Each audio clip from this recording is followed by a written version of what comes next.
Hello, I am again joined by Jonas Schilén from the Swedish Defense Research Agency, and we're still talking about Jonas's report on the Russian Baltic Fleet. And in this episode, we have come to talk more details about the ships. So, Jonas, what ships does the Baltic Fleet actually have, and what are sort of the shortcomings and their strengths? Yeah, well, in my report, I've tried to assess sort of the Baltic Fleet current ship inventory, and because there's a lot of ships and small boats within the organization, and in at least in December 2020, which was sort of my cutoff date for my data collection, was the Baltic Fleet inventory consisted of 227 ships and smaller boats with a displacement over 10 tons. That was also a cutoff. And this actually sounds a lot, but the majority of these ships are as I said, small vessels, small boats, and different types of auxiliary vessels, and only 53 of these ships are considered warships within the Russian ranking system of a warship. And of these 53 warships, only 12 of them could be considered sort of major surface ships or submarines. And that is ships with a displacement over 2,000 tons and therefore uh, um, able to conduct blue water operations.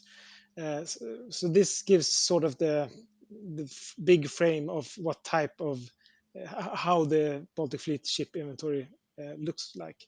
And another way to look at it is if we take a look at the 10 biggest ships within the Baltic Fleet, the first ship would be a warship, the Sovremenny class destroyer of the Baltic Fleet, and the 10th ship will also be a warship, one of the Neustrashimy frigates.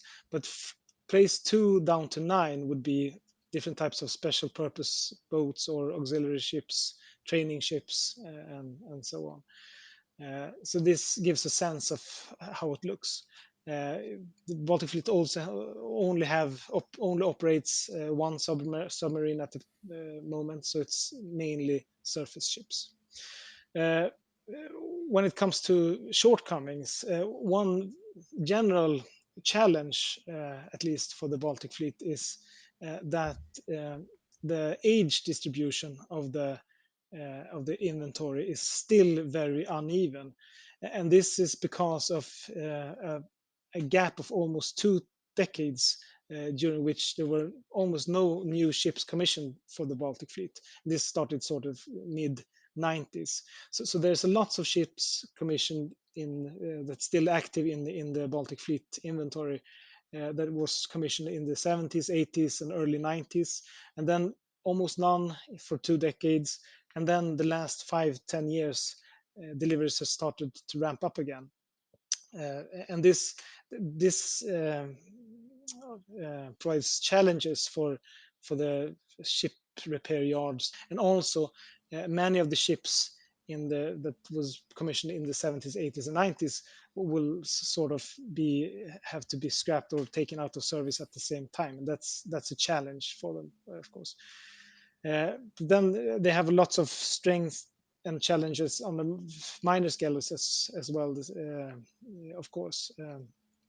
But looking on the flip side, the Baltic Fleet was one of the first that received new ships in like 10-15 years ago. It was and during the years 2007 to 13 was four corvettes and one frigate was delivered to the Baltic Fleet, and then this is pretty much almost half of the major surface ships of the inventory. So they had a very big renewal at that time, and so it's from a Russian point of view quite modern ships.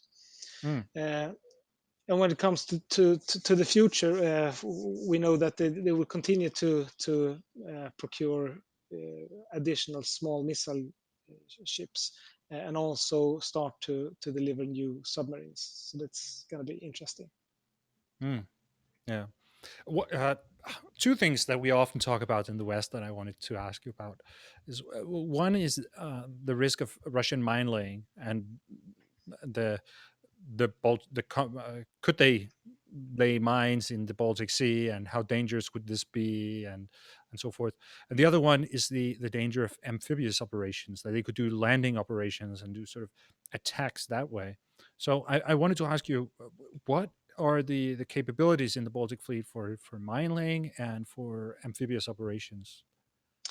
Uh, when it comes to mine laying, these two topics are quite they're interlinked, because when it comes to mine laying, they're very, I think, the only it's very hard to keep track of on this type of capability. But one thing we know is that they often use or train the four Rapusha class landing ships to lay mines, and they're quite big, so they can lay mines in quite large quantities. But but at the same time, uh, uh, plenty of the larger warships and even minor warships and auxiliary ships as well are fitted to be able to lay mine.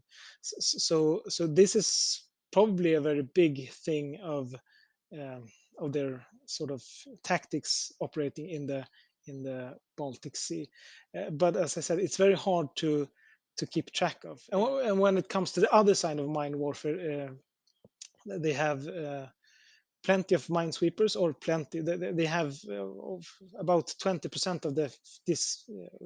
I think it's 10 or 11 of this 53 ships, warships, are minesweepers of different types. So that's pretty much looking at the inventory, but at the same time, these are quite small classes and are mainly used for securing the naval bases and their adjoining waters. So, but then again, they also have one of the newest mine countermeasure vessels, the Alexandrit or Obukhov class. And I expect that more of these will be delivered further on. When it comes to your other question about amphibious landing operations, this is something they frequently conduct in the Baltic Sea region, and they have a significant landing capacity with the four Rapusha class landing ships and somewhat 10 or smaller crafts and hovercrafts.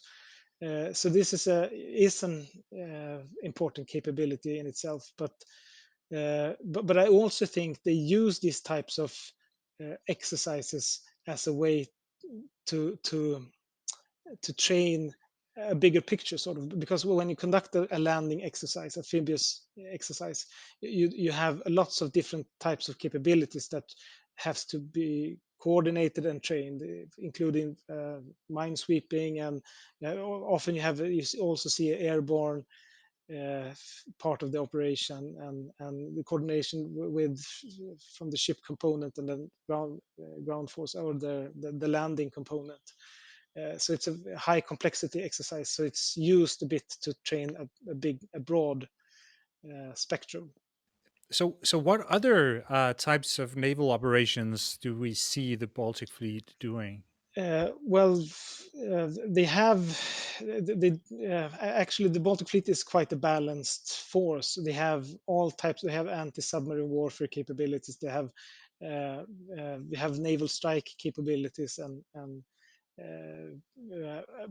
so they conduct a very broad range of different types of operations. And also they with their larger ships, they regularly conduct out of area operations as well, going, for example, the new Strashimi class Yaroslav Mudry frigate is a very frequent guest to Mediterranean waters, or even the Indian Ocean, and since 2000, last 3-4 years, I think since 2017, the newer corvettes, the Sterikushi class corvettes, have been used extensively in out of area operations as well.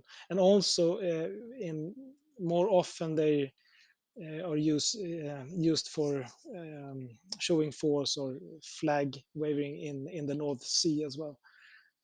So I would say a very broad spectrum of different tasks that's both close to shore in Baltic Sea, but also on the world oceans.